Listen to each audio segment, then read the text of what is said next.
My dear students, welcome at Captain Batta classes. I expect that all my students are fit and fine and all of you are enjoying your studies. As you all are aware that nowadays we are studying tense. In tense, I have taught you uses of present indefinite tense. Today, we are going to deal with present continuous. आज मैं आपको present continuous tense पढ़ाने चल रहा हूँ और present continuous tense में auxiliary verbs मैं आपको ऑलरेडी करा चुका हूँ। आज मुझे आपको प्रेजेंट कंटिन्यूअस के यूजेस बताने हैं। जैसा आपके सामने लिखा हुआ है कि प्रेजेंट कंटिन्यूअस टेंस का यूज हम कहाँ कहाँ पर करते हैं।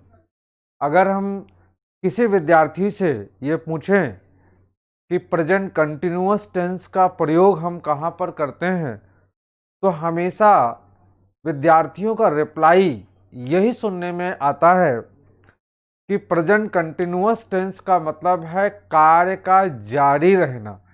जहाँ पर कार्य जारी रहता है वहाँ हम प्रेजेंट कंटिन्यूअस टेंस का यूज करते हैं। यही आंसर हमेशा सुनने को आता है। लेकिन आप जानते हैं कार्य के जारी रहने को दिखाने के लिए इंग्लिश लैंग्वेज में कई सारे कंटिन्यूअस टेंसेस हैं। जैसे प्रेजेंट कंटिन्यूअस होता है, प्रेजेंट परफेक्ट कंटिन्यूअस होता है, पास्ट कंटिन्यूअस होता है, पास्ट परफेक्ट कंटिन्यूअस होता है, फ्यूचर कंटिन्यूअस होता है और फ्यूचर परफेक्ट कंटिन्यूअस होता है।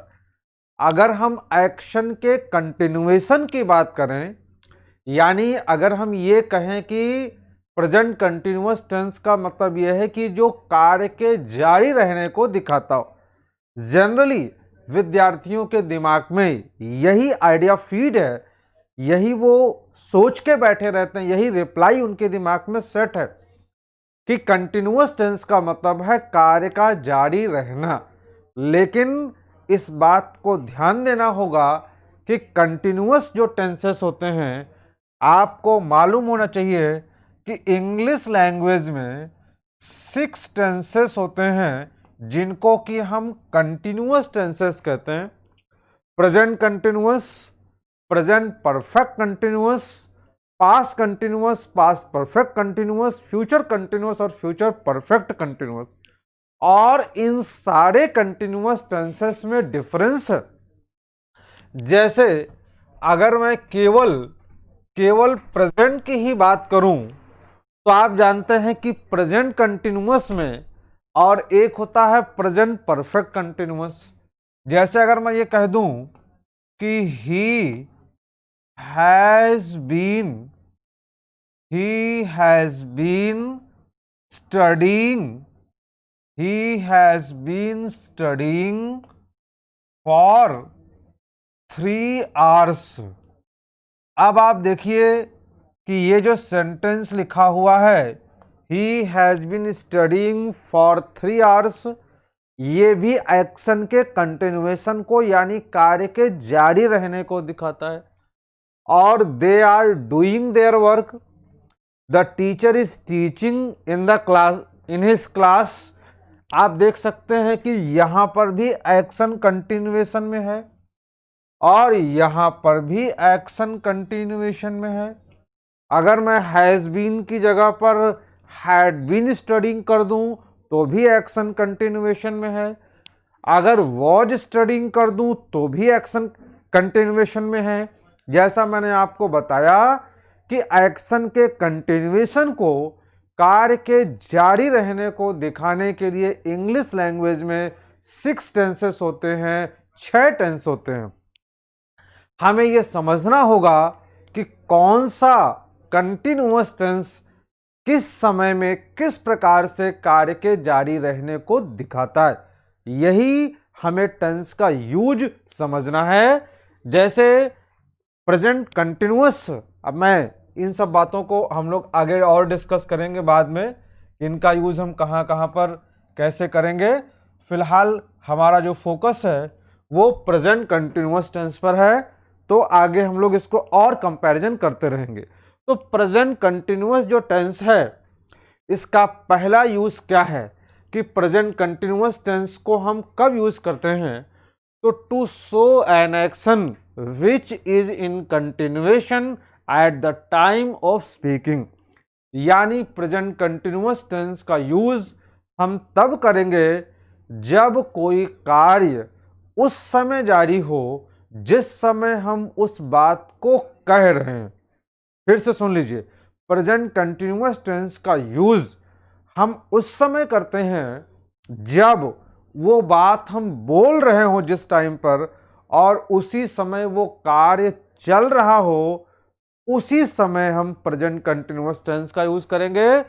जैसे they are doing their work.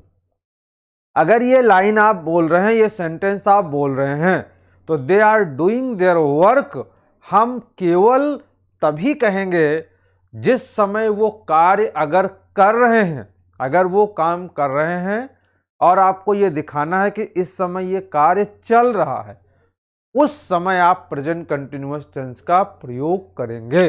जैसा मैंने अभी आपको बताया कि अगर थोड़ा इसमें हम तब्दीली कर दें और ये कह दें कि he has been doing his work, तो आप जानते हैं तुरंत कहानी बदल जाएगी। आप जानते हैं कि प्रेजेंट परफेक्ट कंटिन्यूअस टेंस का यूज हम कब करते हैं? प्रेजेंट परफेक्ट कंटिन्यूअस टेंस का यूज हम तब करते हैं जब कोई एक्शन पास्ट में बिगिन होकर के और प्रेजेंट में कंटिन्यू रहे। प्रेजेंट परफेक्ट कंटिन्यूअस टेंस कब आता है? जब कोई एक्शन पास्ट में प्रेजेंट होकर के, पास्ट में बिगिन होकर के और प्रेजेंट में कंटिन्यू रहे।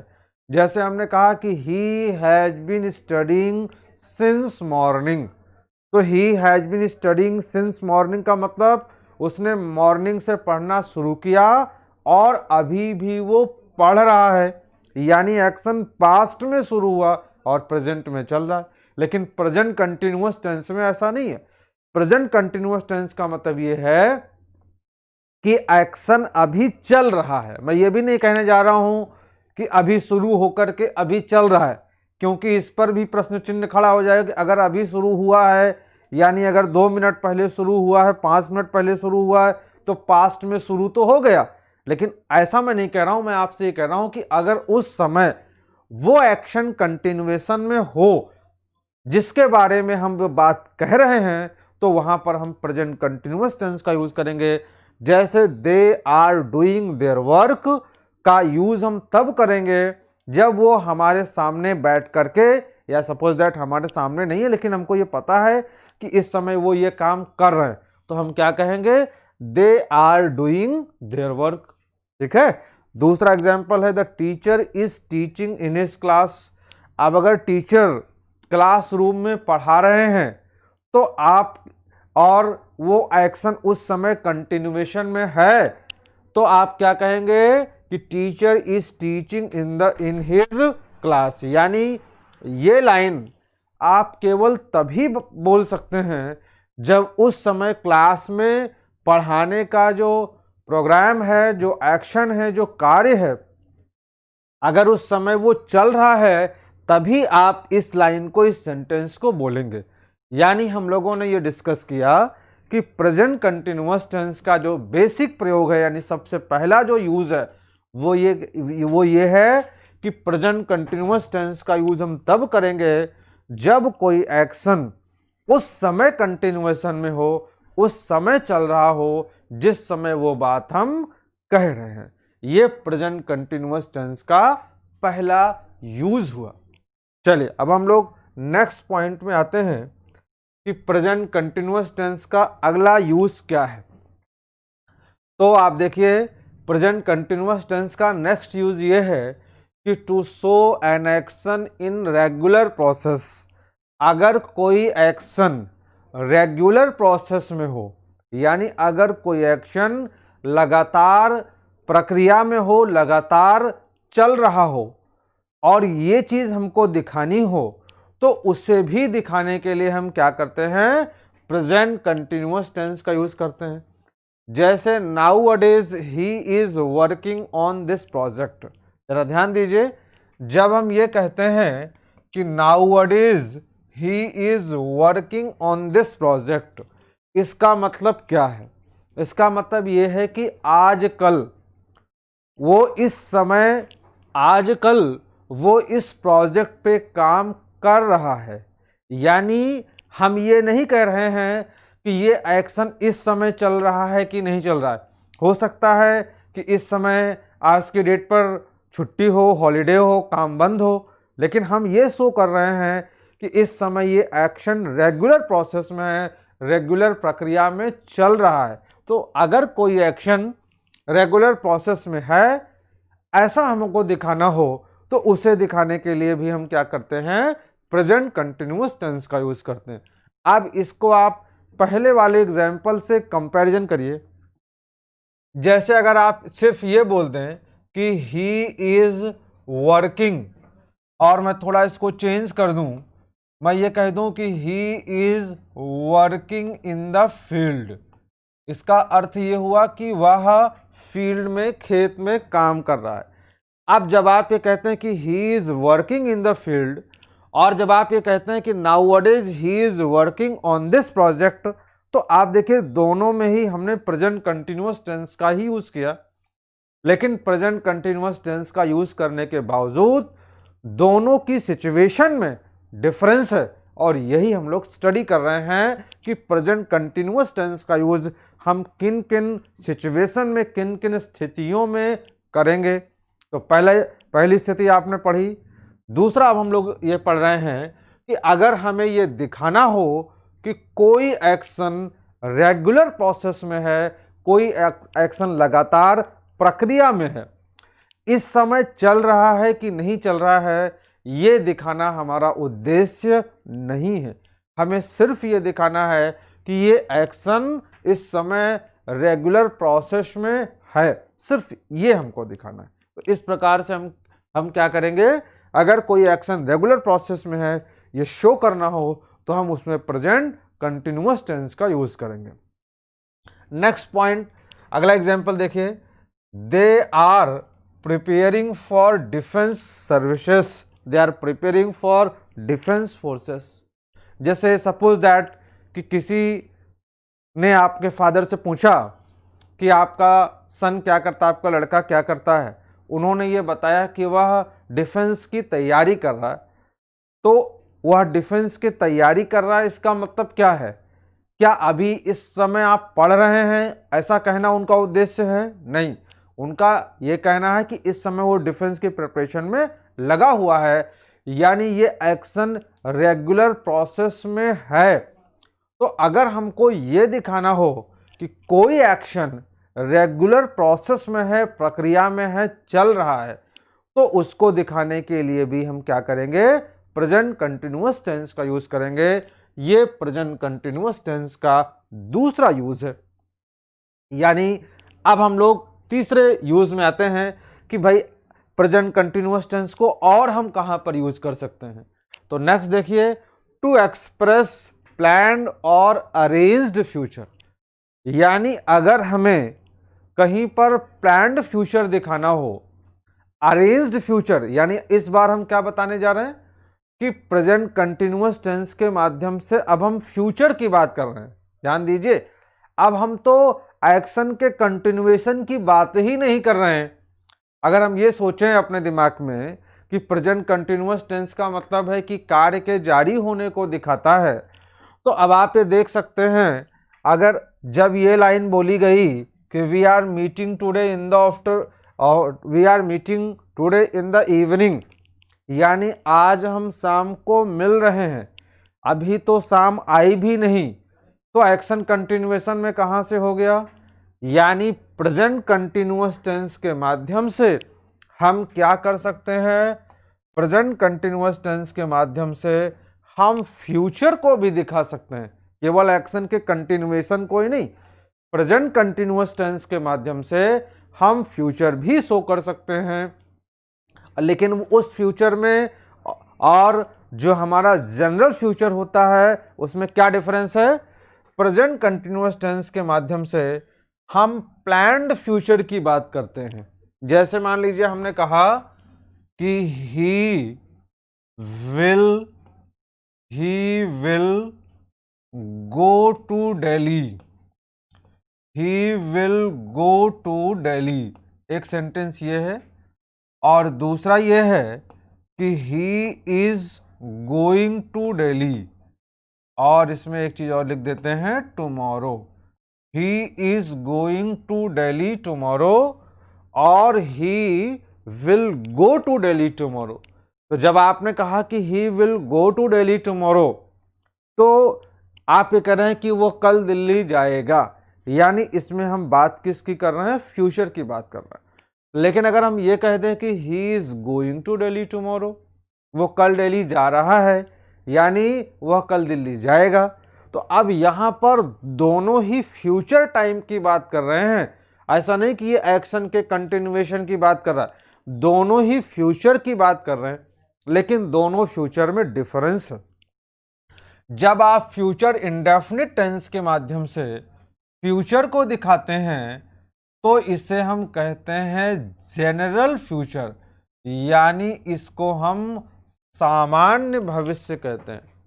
लेकिन जब हम प्रेजेंट कंटिन्यूअस टेंस के माध्यम से फ्यूचर को एक्सप्रेस करते हैं तो हम इसको क्या कहते हैं, तो उसे हम प्लान्ड फ्यूचर कहते हैं, यानी फ्यूचर कंटिन्यूअस टेंस के माध्यम से हम प्लान्ड फ्यूचर को दिखा सकते हैं, हम वहां पर अरेंज्ड फ्यूचर को दिखा सकते हैं।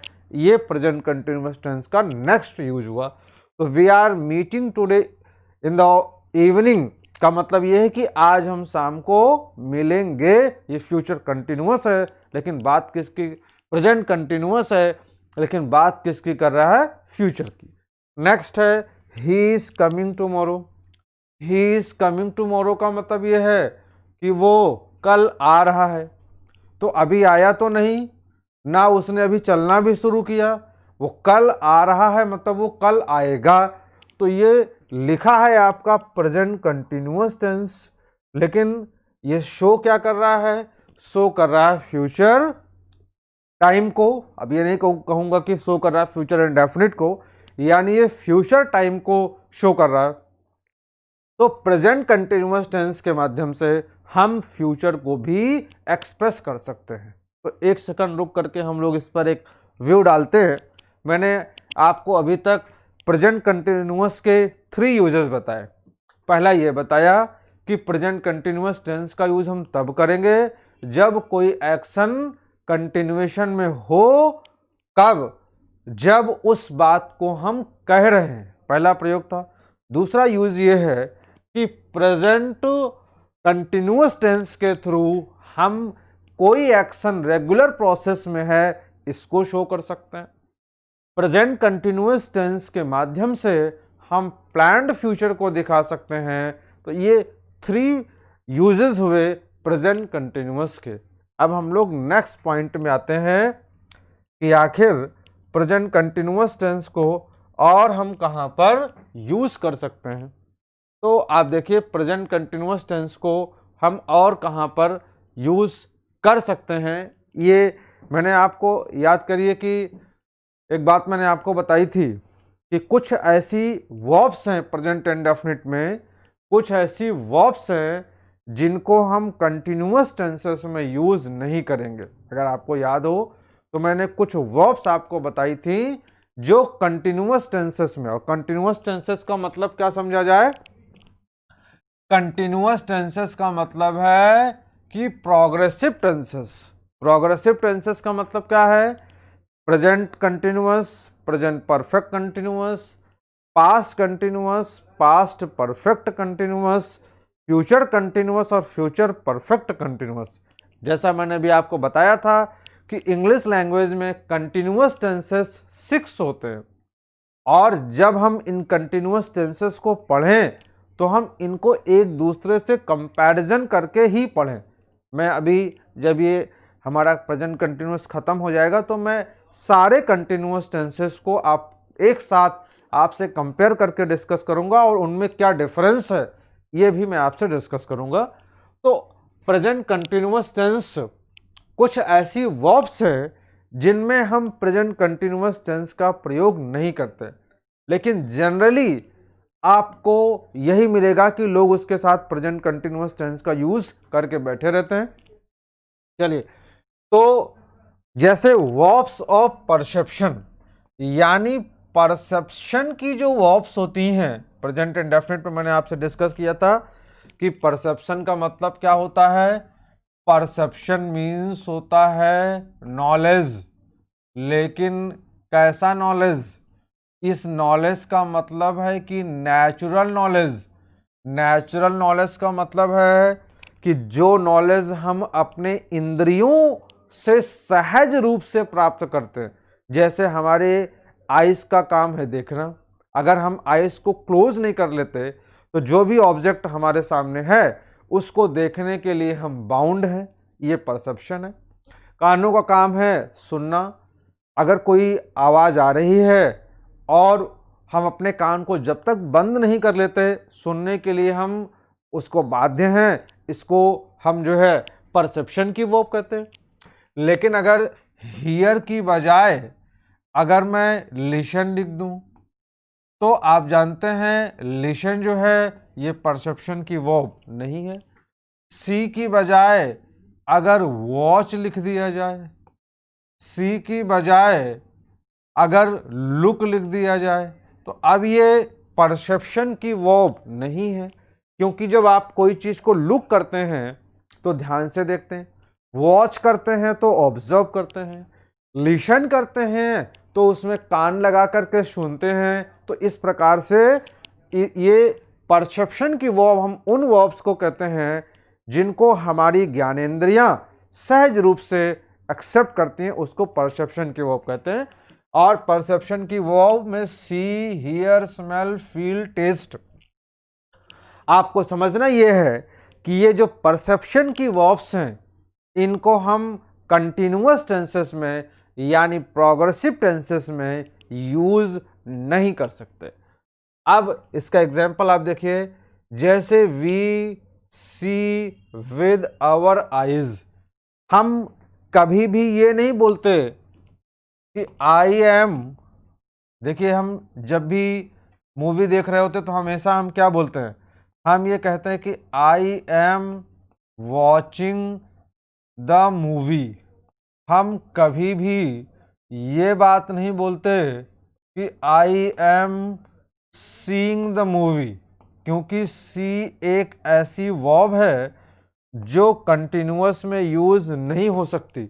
हम हमेशा ये कहते हैं कि I am watching the movie, क्योंकि सी जो है ये सामान्य रूप से किसी चीज को देखना है, लेकिन जब हम मूवी देखते हैं तो वो हमारी सामान्य प्रक्रिया नहीं है। लेकिन जब हम ये कहें कि we see with our eyes, तो इसका मतलब ये है कि हम अपनी आंखों से देखते हैं, ये एक सामान्य प्रक्रिया है। तो सी जो है इसको हम आईएनजी में यूज नहीं कर सकते। नेक्स्ट वर्ड है द रोज स्मेल स्वीट। अगर हिंदी में कहें तो इसका अर्थ यह है कि गुलाब की खुशबू आ रही है। अब मैं अगर आपसे पूछूं कि गुलाब की खुशबू आ रही है, आप इसको ट्रांसलेट करिए तो आपका रिस्पॉन्स ये आएगा। वैसे तो रिस्पॉन्स तो बहुत कुछ आ सकता है, लेकिन अगर हम सामान्य बात करें, एक एवरेज बात करें कि एक एवरेज विद्यार्थी अगर आंसर देगा तो वो ये कहे कि the rose is smelling sweet, गुलाब की खुशबू आ रही है। मैं एक एवरेज विद्यार्थी ये कह सकता है कि रोज इज स्मेलिंग स्वीट। अन्यथा कहने के लिए तो बोल देंगे कि the fragrance of rose is coming, scent of rose is coming. तो आप जानते हैं कि अगर खुशबू आ रही तो इसके लिए इंग्लिश में स्मेल वर्ड होता है। तो the rose is smelling sweet कभी नहीं कह सकते, बल्कि हम क्या कहेंगे, रोज स्मेल्स स्वीट, क्योंकि स्मेल एक परसेप्शन की वर्ब है और इसको हम कंटिन्यूअस टेंस में यूज नहीं कर सकते। चलिए, नेक्स्ट जो वर्ब है वो है टेस्ट। टेस्ट एक ऐसी वर्ब है जिसको हम कंटिन्यूअस टेंस में यूज नहीं कर सकते। जैसे कर्ड टेस्टेड शोर, अगर हिंदी में कहें तो दही खट्टी लग रही है। अब अगर इसको इंग्लिश में आपको बोलना हो और आप ये कहें कि कर्ड इज टेस्टिंग शोर, तो ये बिल्कुल ऑकवर्ड है, टेस्ट को आप आईएनजी में यूज नहीं कर सकते। तो इस प्रकार से इस पॉइंट में कुछ ऐसी वर्ब्स मैंने आपको बताई जिनको हम कंटिन्यूअस टेंसेस में यूज नहीं करेंगे, ये आपको बड़े अच्छे से ध्यान रखना होगा। हालांकि ये हम लोगों ने प्रेजेंट इंडेफिनिट टेंस में भी इसको डिस्कस किया हुआ था, और फिर से मैंने आपको ये बात आपको रिवाइज करा दी कि कुछ ऐसी वर्ब्स हैं परसेप्शन की जो प्रोग्रेसिव टेंसेस में नहीं यूज होंगी। अब हम लोग नेक्स्ट पॉइंट में आते हैं कि ऐसी और कौन कौन सी वर्ब हैं जिनको हम कंटिन्यूअस टेंस में यूज नहीं कर सकते, यानी प्रोग्रेसिव टेंसेस में यूज नहीं कर सकते। जैसे वर्ब्स ऑफ अपीयरेंस। अपीयरेंस का मतलब ये है कि अगर मैं इसमें से ये निकाल लूं तो ये वर्ड बचेगा अपीयर।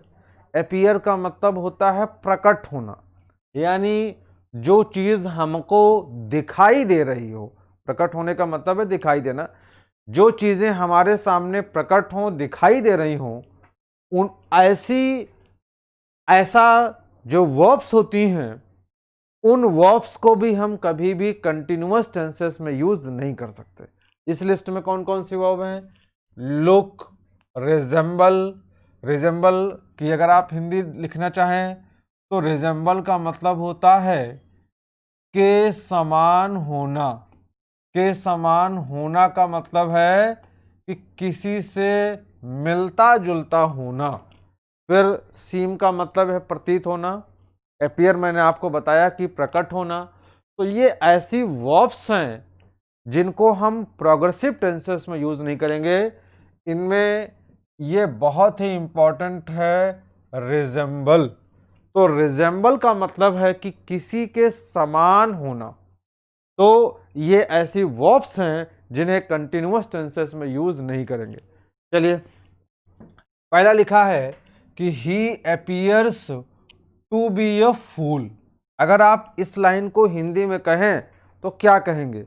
ये कहते हैं कि वह मूर्ख प्रतीत हो रहा है। ध्यान दीजिए, इसको अगर हिंदी में कहें मतलब जैसा हम लोग अर्थ निकालते हैं, हम तो हिंदी में कह रहे हैं, लेकिन अगर अंग्रेजों की भी बात करें तो वो भी इसका ऐसे ही मतलब निकालते हैं कि वह मूर्ख प्रतीत हो रहा है। He appears to be a fool, यानी आप ये नहीं कह सकते हैं कि he is appearing to be a fool. बेशक आप उसका मतलब निकाल रहे हैं कि वह मूर्ख प्रतीत हो रहा है, लेकिन इसे हम ऐसा नहीं लिख सकते कि he is appearing to be a fool, बल्कि क्या कहेंगे कि he appears to be a fool. इस प्रकार से इसको अपीयर को हम आईएनजी में यूज नहीं करेंगे, यानी प्रोग्रेसिव टेंस में यूज नहीं करेंगे। नेक्स्ट वर्ड है रिजेंबल। तो यू रिजेंबल योर ब्रदर, यानी तुम अपने भाई की तरह लग रहे हो, तुम अपने भाई के समान प्रतीत हो रहे हो। तो रिजेंबल को आप कभी भी आईएनजी में नहीं लिख सकते। जैसे आप ये नहीं कह सकते हैं कि यू आर रिजेंबलिंग, ये नहीं बोल सकते कि you are resembling your brother, क्योंकि आजकल फैशन है और फैशन में हम ये ध्यान नहीं देते हैं कि ग्रामर के अकॉर्डिंग ये गलत हो रहा है कि सही हो रहा है। लेकिन इंग्लिश लैंग्वेज में, कॉम्पिटिटिव इंग्लिश में आपको इन चीज़ों को ध्यान देना पड़ेगा कि कौन सी चीज़ें गलत हो रही हैं। तो फिलहाल ये ऐसी वर्ब्स हैं जिनको हम कंटिन्यूअस टेंसेस में यानी प्रोग्रेसिव टेंसेस में यूज नहीं कर सकते। हम ये कहेंगे कि यू रिजेंबल योर ब्रदर। एक और बात यहां ध्यान दीजिए, रिजेंबल एक ऐसी वर्ब है जिसके साथ हम कभी भी प्रीपोजिशन टू का यूज नहीं करते, लेकिन जनरली आपको यही मिलेगा सुनने में कि ही रिजेंबल्स। जैसे मैं थोड़ा इसको दूसरा एग्जांपल लिख देता हूं, जैसे ही रिजेंबल्स टू हिज फादर, यानी वो अपने पिता से मिलता जुलता है। अब आप देखिए यहाँ पर रिजेंबल के बाद टू लगा हुआ है, तो ये ध्यान रखेंगे कि कभी भी हम रिजेंबल के बाद टू का यूज नहीं करते। हम ये कहेंगे कि ही रिजेंबल्स हिज फादर, ना कि ही रिजेंबल्स टू हिज फादर। और जो अभी हम लोग पढ़ रहे थे कि हम ये नहीं कह सकते हैं कि he is resembling to his father, यानी रिजेंबल को तो आईएनजी में लेंगे ही नहीं, लेकिन रिजेंबल के साथ हम कभी भी प्रीपोजिशन टू का यूज ही नहीं कर सकते। ये मैंने आपको बताया कि ये सब ऐसी वर्ब्स हैं जो कंटिन्यूअस टेंसेस में यूज नहीं होंगी। Is it clear to you? अब हम लोग नेक्स्ट कुछ और वर्ब्स हैं जिनको हम कंटिन्यूअस टेंसेस में यूज नहीं कर सकते हैं, जो हम लोग अपने नेक्स्ट लेक्चर में पढ़ेंगे कि ऐसी आगे और कौन कौन सी वर्ब्स हैं जिनको हम कंटिन्यूअस टेंसेस में यूज नहीं कर सकते। तो आप इन वर्ब्स को रिवाइज करेंगे कि ऐसी कौन कौन सी वर्ब्स हैं जो कंटिन्यूअस टेंस में यूज नहीं होंगी, और हम प्रेजेंट कंटिन्यूअस टेंस का यूज कहाँ कहाँ पर करते हैं। आई थिंक दैट ये आपको सारी बातें समझ में आई होंगी और आपने इसको एंजॉय किया होगा। Thank you so much.